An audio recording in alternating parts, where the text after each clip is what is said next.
Irmãos, eu quero trazer uma palavra aqui nesse momento para as nossas vidas e eu intitulei essa mensagem aqui como o vencedor. Nós sabemos que quando nós falamos que algo é vencedor ou alguém é vencedor, nós estamos falando sobre alguém que lutou, Alguém que teve dificuldades, teve obstáculos, teve barreiras à sua frente, mas ainda assim conseguiu a resposta, conseguiu obter o resultado, Então, quando nós pensamos em vencedor, nós pensamos em pessoas que estão disponíveis para lutar, para fazer aquilo, para chegar a um resultado e a um denominador comum. Eu quero aqui ler uma passagem bíblica a qual dá início a tudo isso, que se encontra em Apocalipse capítulo 21, versículo 7.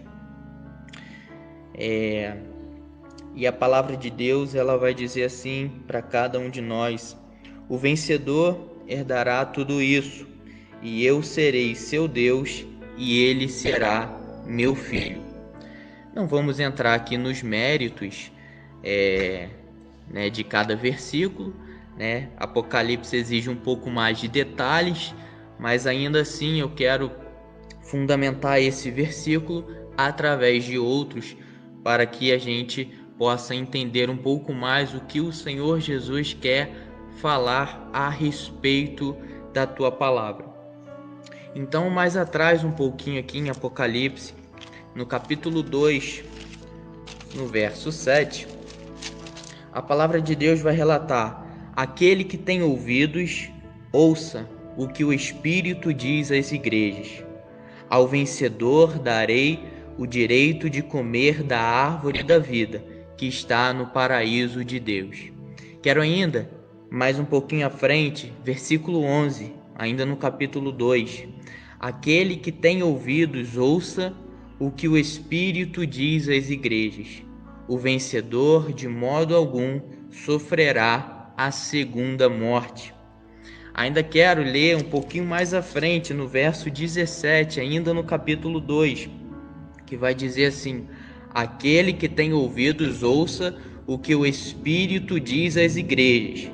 Ao vencedor darei do maná escondido. Eu quero aqui só frisar nesse ponto A, para a gente poder entender um pouco mais a respeito. Então, esses 3 versículos falam um pouco mais sobre o vencedor, E então não sou eu a quem estou dizendo, mas a palavra de Deus está dizendo que o vencedor terá uma recompensa. E essa recompensa foi descrito nesse verso 7, no verso 11 e no verso 17. E ainda outros versículos que nós poderíamos destrinchar aqui nesse momento, mas aqui já dá um panorama geral. E aqui nesse verso 17, quando fala que ao vencedor darei ao maná escondido, a gente sabe, ou se você não sabe, o maná escondido, o maná é um alimento celestial à disposição da pessoa que vencer, à disposição do crente que vencer.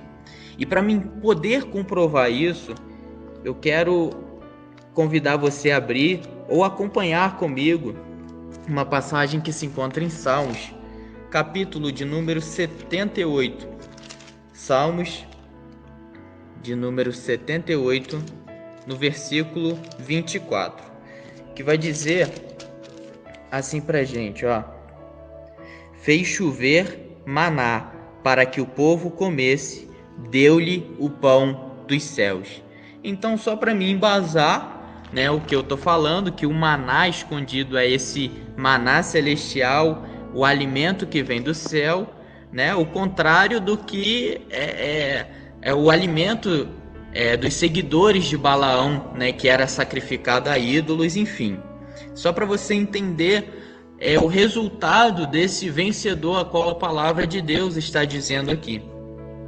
Voltemos lá para o capítulo para o livro de Apocalipse, capítulo 2, versículo 20.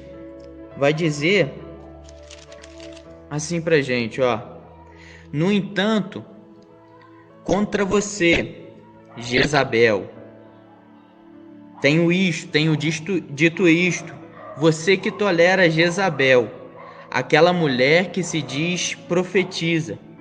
Com seus ensinos, ela induz os meus servos à imoralidade sexual e a comerem alimentos sacrificados aos ídolos, né? Aqui é direcionado a uma igreja específica, né? Está sendo direcionado a uma igreja específica, né? Mas a palavra de Deus vai dizer aqui que tem algo que é um resultado disso. Você que tolera Jezabel, né? E para a gente entender um pouco mais a respeito, Jezabel é a mãe espiritual de todos aqueles que seguem doutrinas antinomistas, doutrinas libertinas, ou seja, doutrinas aquelas que só basta ter fé e eu posso continuar cometendo os meus pecados, posso continuar cometendo os meus erros, posso continuar cometendo a minha imoralidade sexual, né? Então, a doutrina de Jezabel é essa qual a palavra de Deus está dizendo aqui pra gente. Dando andamento aqui no livro de Apocalipse, ainda no capítulo 2, agora no verso 21, vai dizer assim, ó: dei-lhe tempo para que se arrependesse da sua imoralidade sexual, mas ela não quer se arrepender. Verso 22, por isso vou fazê-la adoecer e trarei grande sofrimento aos que cometem adultério com ela, a não ser que se arrependam das obras que ela pratica.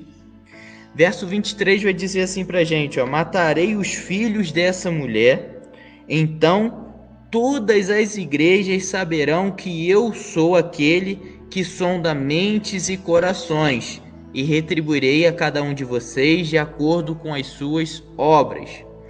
Como eu disse no início, aqui a gente pode, em cada versículo, tirar muitos detalhes específicos a que o livro de Apocalipse exige, né, de cada um de nós, mas aqui eu quero só me atentar ao versículo base, a qual nós lemos, de Apocalipse capítulo 1, verso 23, e a palavra de Deus aqui no verso 23 de Apocalipse capítulo 2, quando fala que todas as igrejas saberão que eu sou aquele que sonda mentes e corações, a palavra de Deus, né, Deus está dizendo aqui para cada um de nós. Eu quero que você acompanhe comigo o livro lá em Salmos capítulo 7, só para me embasar no que eu estou dizendo, né? Mais do que as minhas palavras, o Senhor quer ministrar nesse momento sobre a sua vida por meio da sua palavra. Salmos capítulo de número 7, no versículo 9, vai dizer assim pra gente, ó: Deus justo, que sondas as mentes e os corações, dá fim à maldade dos ímpios e ao justo dá segurança. Que bênção, né? Então a palavra de Deus aqui vai dizer que esse sondar de mentes e corações é um caráter e motivos ocultos que não são cabíveis aos homens, né? Ou seja, os homens conseguem conhecer algumas coisas exterior, mas o sondar de mentes e corações, ela vem do Senhor. Então, Deus, ele conhece os nossos pensamentos e as nossas intenções. Então, lembra quando a gente falou lá sobre Jezabel, né? Que as pessoas achariam que continuariam cometendo seus pecados, a sua imoralidade sexual, e muitas vezes isso não é exposto para as pessoas, mas aqui nesse versículo 23 de Apocalipse capítulo 2, vai dizer claramente que o Senhor sonda mentes e corações, ou seja, ele conhece os erros e os corações de cada ser humano individual, o que é impossível ao homem. Ainda o apóstolo Paulo vai dizer aqui em 1 Coríntios, no capítulo 4, ele vai falar algo que vai nos trazer um pouco mais de abertura sobre isso. Capítulo 4 de 1 Coríntios, no verso 4, vai dizer assim, apóstolo Paulo dizendo, embora em nada minha consciência me acuse, nem por isso justifico a mim mesmo. O Senhor é quem me julga. Olha o verso 5. Portanto, não julguem nada antes da hora de vida. Espera até que o Senhor venha. Ele trará à luz o que está oculto nas trevas e manifestará as intenções dos corações. Nessa ocasião, cada um receberá de Deus a sua aprovação. Então, o versículo 4 aqui, do capítulo 4, apóstolo Paulo vai dizer assim, olha, embora eu faça a obra, embora eu tenha o reconhecimento dos homens, porque por onde ele passava, ainda que ele não quisesse esse reconhecimento, as pessoas reconheciam isso na vida dele. Embora tudo isso fosse reconhecido, na vida de Paulo pelos homens, apóstolo Paulo vai dizer assim, embora minha consciência em nada me acuse, nem por isso justifico a mim mesmo, o Senhor é quem me julga. Ou seja, ainda que Paulo tivesse feito algumas obras magníficas e as pessoas reconhecessem, Paulo está numa posição de humilhação, dizendo, mas quem me conhece, quem sonda a minha mente, quem sonda o meu coração é o Senhor. Ainda que um pouquinho mais atrás, no capítulo 3 de 1 Coríntios, versículo 13, o apóstolo Paulo ainda vai dizer assim para a gente, sua obra será mostrada, porque o dia a trará à luz, pois será revelada pelo fogo que provará a qualidade da obra de cada um. Então, quando o apóstolo Paulo aqui certifica para cada um de nós que a obra será mostrada e a qualidade dessa obra de cada um, Paulo está dizendo aqui sobre os galardões, sobre as bem-aventuranças. Não que Paulo está dizendo que as obras em si elas sejam algo para que nós cheguemos ao resultado, cheguemos ao que nós falamos lá no início, intitulamos ao ser vencedor. Não que as obras façam isso, mas o apóstolo Paulo vai dizer aqui para a gente que de acordo com as suas obras. Esse julgamento ele é ensinado por Jesus aqui em Mateus capítulo 16, no verso 27. Opa, abri errado aqui. Vamos lá, Mateus capítulo de número 16, verso 27. Jesus ele vai dizer assim, verso 27. Pois o Filho do Homem virá na glória de seu Pai com os seus anjos, então recompensará a cada um de acordo com o que tenha feito. Isso aqui é Jesus falando pra gente, ou seja, ainda que Paulo fale isso, a palavra de Deus nos traz que Jesus, o próprio Jesus, ele fala isso para cada um de nós. Aí nós voltemos aqui para Romanos, um pouquinho mais para frente, no capítulo 2, no verso 6, vai dizer, apóstolo Paulo novamente, Deus retribuirá a cada um conforme o seu procedimento. Ou seja, não pelo que a pessoa faz, mas pelo o que Cristo fez por ela, uma transformação.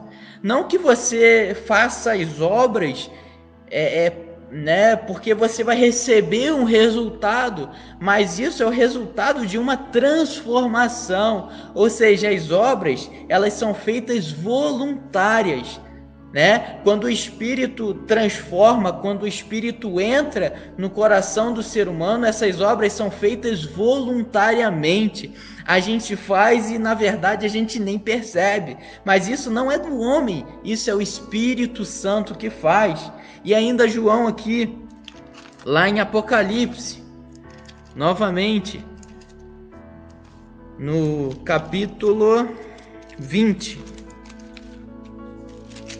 Apocalipse capítulo 20, no versículo 12, João vai trazer assim pra gente, ó: vi também os mortos, grandes e pequenos, em pé diante do trono, e livros foram abertos. Outro livro foi aberto, o livro da vida. Os mortos foram julgados de acordo com o que tinha feito, segundo o que estava registrado nos livros, né? Aqui é o apóstolo João falando para a gente mais um pouco a respeito desse princípio do julgamento com base nas obras. E esse ensino, ele é próprio ensinado, né, aqui em Salmos.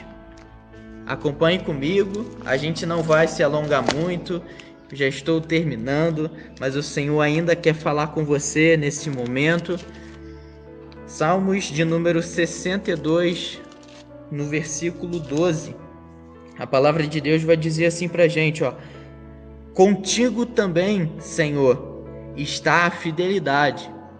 É certo que retribuirás a cada um conforme o seu procedimento.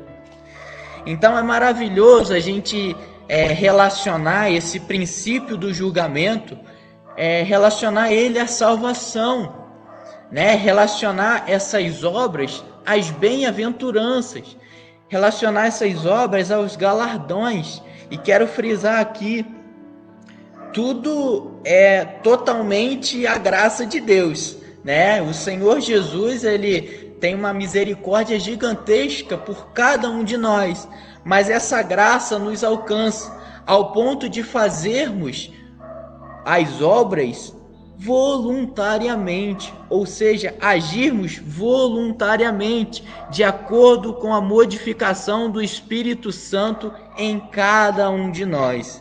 Eu quero terminar aqui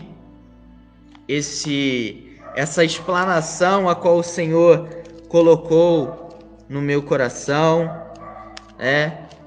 E que você possa compartilhar dessa mensagem aí também com outras pessoas, que com certeza o Senhor quer falar com pessoas nesse momento, quer falar com pessoas, muitas pessoas nessa terra, e assim como foi dito em Apocalipse capítulo 2, o Senhor está dando oportunidades para Jezabel, ou seja, para todos aqueles que acham que podem continuar cometendo os seus erros e os seus pecados. Então, o Senhor Jesus está trazendo aqui para a gente: a hora é agora, precisamos nos arrepender, precisamos colocar-se à disposição do Senhor Jesus, pois é isso que Ele nos chama. Então, Apocalipse capítulo 22, no versículo 10, vai dizer assim para a gente, ó: então me disse, não cele as palavras da profecia desse livro, pois o tempo está próximo. Eu quero terminar essa passagem aqui dizendo a você que o tempo está próximo. Não sou eu a quem estou dizendo, mas é o Senhor Jesus em quem está ministrando em nossos corações. É o Senhor Jesus quem está dizendo para mim e para você que o tempo está próximo. E nós precisamos se arrepender. Oportunidades estão sendo chegadas até nós. E nós precisamos agarrar a oportunidade. E com certeza a transformação ela vem pelo Espírito Santo. Amém? Eu quero deixar essa palavra nesse momento para a sua vida. E com certeza o Senhor continuará fazendo milagres e maravilhas para o povo de Deus aqui nessa terra. Mas ainda assim o Senhor está enviando pessoas para que por meio da sua palavra seja pregado o Evangelho. o evangelho real, o evangelho de conversão, o evangelho de transformação, o evangelho de arrependimento, o evangelho que gera resultado, e esse resultado será o que nós intitulamos como o vencedor. Então eu quero deixar essa palavra aqui para você nesse momento, que Deus possa abençoar a sua vida, e com certeza, em dadas oportunidades, nós estaremos mais uma vez trazendo palavras abençoadas para fortalecer a sua e a minha vida. Amém? Que Deus abençoe. Desde já agradeço por você assistir esse vídeo. Agradecemos por você assistir essa live. Que Deus possa abençoar. E mais uma vez eu quero te pedir, compartilhe esse vídeo. Seja um canal de Deus nessa terra para edificar esse mundo. Amém? Que o Senhor abençoe a sua vida. Deus abençoe.